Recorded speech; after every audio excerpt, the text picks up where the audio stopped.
Hi, it's Chris, the guitar amp deck from Sydney, Australia here. Today we're going to continue the short series on amp and guitar maintenance that you can do at home easily and safely on your own. The guys at Artist Guitars asked me to put together these little tips for you. Today we're going to look at how to get rid of those annoying buzzes and rattles.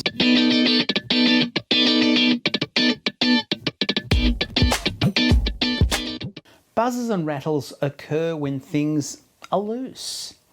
So the first thing we're going to do is look for, things that are loose and can get tightened up and solve the buzz and rattle. I just found one. Admittedly, once you've got the weight of a guitar strap on there, that will improve that a little, but that's the sort of thing we're talking about. So we're just going to go over it with a fine-tooth comb, see the sort of things that can rattle, and we're going to sort them out. Now here's my Les Paul. First person who can identify in the comments what is unique about my gold top Les Paul is going to win a prize, which is unbelievable. So unbelievable, when you hear it, you'll say, I don't believe it. Yes. You will win praise and glory from me. All you've got to do is tell me what's unique about my guitar. Some guitars have got a trapeze tailpiece, which goes down here and mounts onto the back. Anywhere where you have metal contacting the body is a place that's prone for vibration and rattles and buzzes.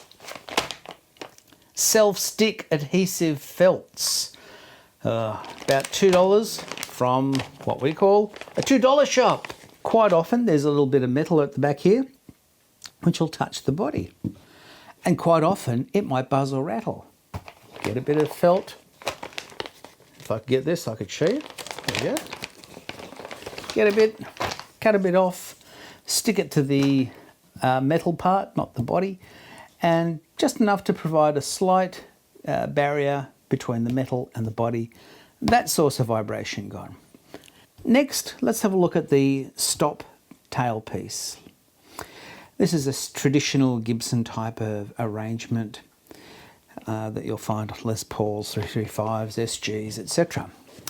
And quite often people set them down wrongly or naively.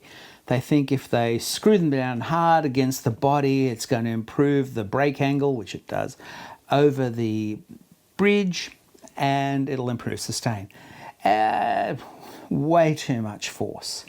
So much force, in fact, that it's not uncommon to see these bridges, these ABR1 style bridges, collapse downwards. That bar there is meant to be dead flat. Quite often you'll see them concaving down. Too much pressure. The other problem with having this too low is that this string, mainly on the two E's, because they're the lowest ones closest to that bridge frame, will touch, just touch. See how I can pass a screwdriver, my little screwdriver, underneath there? That's what you want. You want room between the string and that bridge. If you don't, it'll buzz, promise you. Okay, that's another one. So get your stop tailpieces up.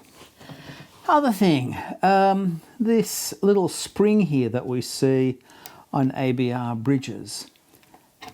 Yeah, I mean, they've tried various different variations on it, but it always comes back to having an ABR1 bridge.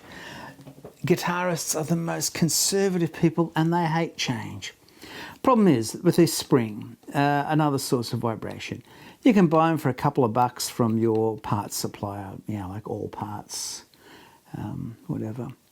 But an easy fix is just apply a little bit of downward pressure on it, just like that. I don't know if you can see that, but I am just bending that spring downwards. Make sure it's firmly in its little hole in there. And that spring should sit behind each of the screws. And if it's too loose, give it a little bend, and that should hopefully fix that up until you get your replacement spring. Moving further forward from the saddle, what about where the pickup itself is in its pickup surround. This area here can quite often buzz itself. What can you do? Well, I've had this on several guitars, and I'm going to show you my two best solutions. If the gap is fairly large, bodump, Mr. Felt. If the gap is really small, bodump, and we all know that gaffer can fix anything. So a wrap of gaffer tape around the pickup will stop that buzzing against the pickup surround. Oh, what's this?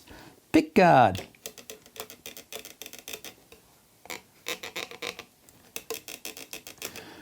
All right, so places where this can vibrate. Here. I would unscrew that, cut a little bit of felt, put a little hole in it to match that screw, pop the screw back in. That source gone. Likewise, with that there's a little screw and nut there. I would pop a little bit of, I don't know if I do felt or gaff in there. Probably I'd go with gaff actually, because the felt might give me too big a gap there, and that will just not be pleasing to my eye. However, here is definitely a place where a little bit of felt would not go astray. I just cut myself a little circle of that, pop it under there, and I need to do it because there is no gap there, so that is definitely a place where I could get some buzzing here. You'll see here where I've put my strap locks. Once again, there's a little bit of felt there, and the same here, which you could see if I held that like that. That's another place of rattling and buzzing. Now, I've used 10 to 52s pretty much my whole playing life. And I don't know, maybe I'm just getting old, or maybe it's just lack of gigs or something, but I'm sure my fingers are getting weaker, you know, sad. And so not so much on the Gibson 24 3/4 scale length, but certainly on the Fender, which is, you know, longer scale length, more tension. If I go from 10 to 9, and my frets have been happily sitting in, my strings have been happily sitting in that slot for a few years, and that's 10. Now I put a 9 in, and I've got 1 thou of play. Even worse at this end, where my 52 has now been replaced with a 46. So I use 9 to 46 on Fenders now. That means 6 thou of potential play in my slot. Where there's play, there's potentially buzz. So what do? Well, the obvious thing is replace the nut, which I did on this, and I did a pretty ordinary job, but it works well anyway. Yeah, so what do? I can either replace the nut again, or there's a little trick that quite a few luthiers use, and I would not call myself a luthier. Let's say I had a rattle on this low E string.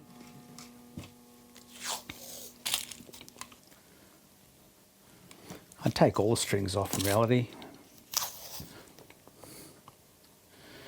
but this is just demonstrated because I would like that tape to be sitting flush against the body of the guitar. This is my slot. What I would do is, I'm not going to do it on this, but I would give that a good clean, probably have one of my nut files, and I would just give that a nice clean up, because don't forget I put in nut lubricant, and that's going to stop the next stage. So we want to get rid of all of that graphite lubricant, so I'd use one of my nut files to just make sure that's nice and clean. Then I get trusty baking soda.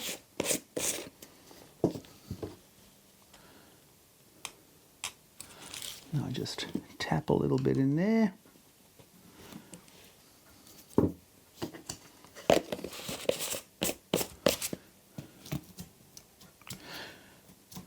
And then what I would do is I would get some super glue. This is something I got from Aldi. I'm not going to do it because that nut's fine. but we're going to now pretend that this block of wood with a bit of foil on it is that nut slot. And there's the baking soda that was in there. And I'm going to get my super glue.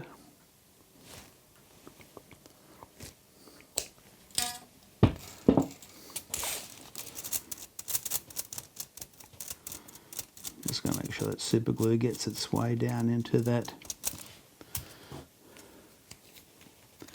Obviously you would use nowhere near this amount of baking soda. And the more you can tape your job up so that it's not getting onto the headstock or fretboard, so much the better. Oh, by the way, this stuff's poisonous, so don't breathe it in. And yeah, so I just make like a little spade by just trimming the end off a toothpick, so I've got a bit of a flat surface there, and you can use that to poke it around. So that's been in there, well, not even a minute. That super glue is still wet, as you can see, but already, I don't know if you can tell, that is already rock hard where the baking soda was, even though the rest of the super glue is still quite liquid. That is rock hard. It's just one of these amazing chemical reactions that happens, and you can use it. So what happens now is you fill that, and that's going to give you almost like a fresh nut. Is it as strong as the nut material? No, it's not. But it's a temporary solution which is going to help you if your nut slot is too deep, or if it's too loose. You can just use this to fill it up. Then of course you're going to have to just get the right depth by using a nut file. Where do you get nut files from? Well, wherever you buy your guitar parts from, they will probably sell tools, and you can get a really expensive ones, or you can just get a budget set of tools, get them in the gauge of strings that you're most likely to use. And I've got sets of nail files which will do me anywhere from, I think I'll go down from 9s up to 56, I think, in my set. Next part I'd like you to tighten are the string trees. These can come loose, just like that one. Try and keep them parallel to the nut. So we want to get as straight a pull on the string as we can, but we don't want them to be loose and be a source of buzzing and rattling. There's different types of string trees. There's round ones, which Fender used to use in the very early tellies and stuff, you'll see them. Then there's this style, they look like little angels' wings. And then we have slightly more modern style, and these to provide the least friction possible to the strings. Now, where is a string secured? Well, they then get secured by these tuning keys.